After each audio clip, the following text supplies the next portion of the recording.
the same mistakes over again. And I just wanted to bring that into this discussion because I think it's an important tool we have and that we should consider. Thank you, Ulrika. Maybe one more question. Nope, we go with those three to start with. I guess Salim again, because again the challenges seem to be towards you. Okay, I'll do my best. Let me maybe roll the one from Klaus and Ulrika's together. Firstly, it is a challenge for a donor, and I accept that. On the other hand, my question to the donor is, if you are giving your money for adaptation to climate change, then it has to be at least for 10 years, right? Because climate change is not going to happen for another 10 years. So if your project is only 3 years old, 3 years worth of money, you don't even get to ask the question, do adaptation to climate change with this, because it cannot be done in that period. It cannot be proved to have been done in that period. Okay, there's a timeline associated with adaptation to climate change, which is different from a timeline associated with adaptation to climate variability, which you can show in the shorter term. You can show intermediate products, you can show intermediate outcomes, but you cannot show adaptation to climate change unless you're around for another 10 years. So to the donors who want to invest in adaptation to climate change, be there for the long term if you really want to invest in adaptation to the climate change issue. And that also relates to monitoring and evaluation. How are we going to monitor and how are we going to evaluate? We cannot evaluate for another 10 years. All right? We can monitor intermediate activities. We can monitor activities and inputs, outputs in terms of products and reports and so on. But the evaluation of whether adaptive capacity has been successfully built to enable the people and the community and the country or the sector to successfully adapt to the changes in climate that are going to happen from human-induced climate change require a time scale, as I said, of at least a decade. It's a decadal scale problem. We have to be there for decades. So let me share a couple of examples, and this also goes to the question about adaptive capacity.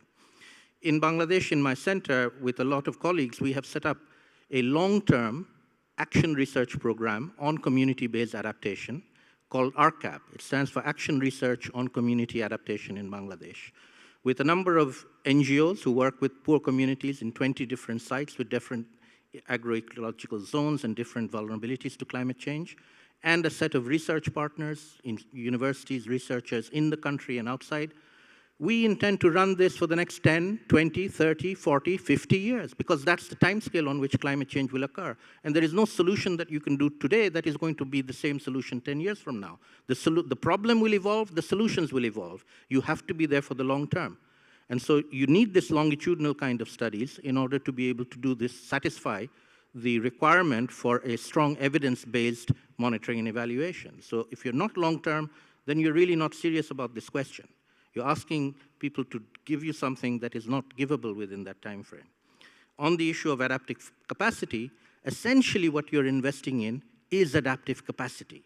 Adaptive capacity of individuals, households, communities, people living in a town, people living in a village, people living in a region, in an ecosystem, people living in a country. Ultimately, 6 billion people living on planet Earth.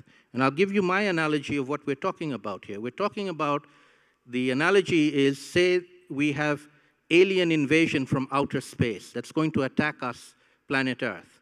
There are huge armies and ships on their way, and a few scout ships have come and arrived. They've landed in Bangladesh, they've landed in Maldives.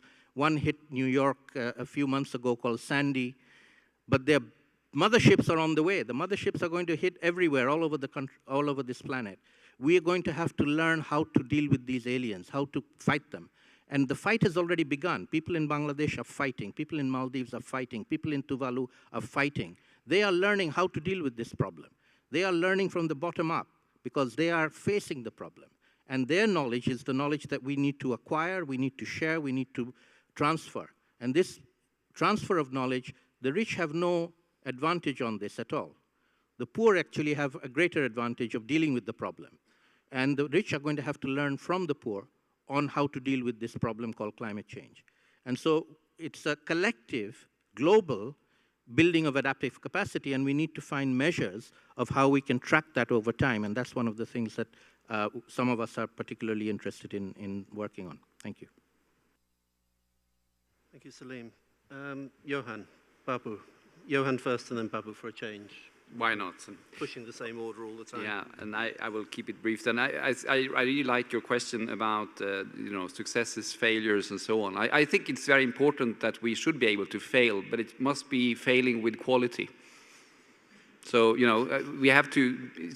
And there is a difference there. I mean, if you can really document what went wrong and you can demonstrate that you've tried your best, and there are you couldn't understand all the different factors or drivers or whatever. So there are different ways of failing. And I think there are quite professional ways in failing sometimes. And so we have to have failure with quality. Quality control. Donors should ask for the same quality control of the failures as for the successes. But then they should accept it. The cost-benefit question, I think, is also very interesting, and I'm not at all an expert an economist. I think that there is a tendency sometimes to be a challenge when it comes to these kind of benefits we are talking about. I've heard them in so many areas.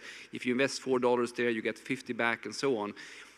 It appears quite often to be a challenge that it's not the same who invests who will then get the benefits, and that, I think, is an aspect to discuss. In SCI, together with a lot of partners, we are now also initiating a project called Benefits of Action together with the Swedish government and other governments. I think that is very interesting in a way, looking at cost benefits, benefits of action instead of cost of inaction, to get away from that word cost all the time. There are benefits from investment and inaction, and action, sorry.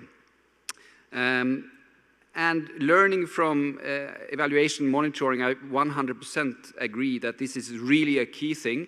There are challenges, of course, for many organizations that, I'm generalizing, but in the end, you spend almost more time on evaluation and monitoring than doing the project. So we have to find the right balance, how you establish these systems, and policy coherence and coherence among donors, coherence among other actors, I think is key there. The challenge is also, how much do you monitor and evaluate related to project, which may not really generate so much direct outcomes, but in a broader sense, 100 projects actually generates really something good. And I think there is a tendency, not least in adaptation-related projects, to be too isolated, and we really need to have the capacity to monitor all our investments somehow at a much broader level. That, I think, is really very interesting, rather than the specific project level. I think that goes back to what you were saying about the long term as well. Thank you. Babu, you get the final word, more or less. Not the final word, that I cannot. Just three things. One is on this, the adaptive capacity, the mitigation, and the DRR. In my view, it's not the issue of either or. If we mitigate more, there will be less effort required for building the adaptive capacity and the DRR. So it's not the issue of the either or, we need to do all of this. So that's my response on that. And on this, the monitoring, I think what is also important is not only the monitoring and evaluating the end result of the project or the intervention, but something we need to build in terms of the designing, what are the process was involved in designing, and that might lead what Johan mentioned, that the quality failure. Because unless we know that what was the process involved in delivering that, if we only monitor that the end results, we might miss some of the key elements of the M&E and the quality of the failure. And at the last, on the capacity building and the adaptive capacity, let me give you one example that I was involved in, is the floating bed agriculture in Bangladesh. And a large number of the communities has been trained on how to do the floating bed agriculture.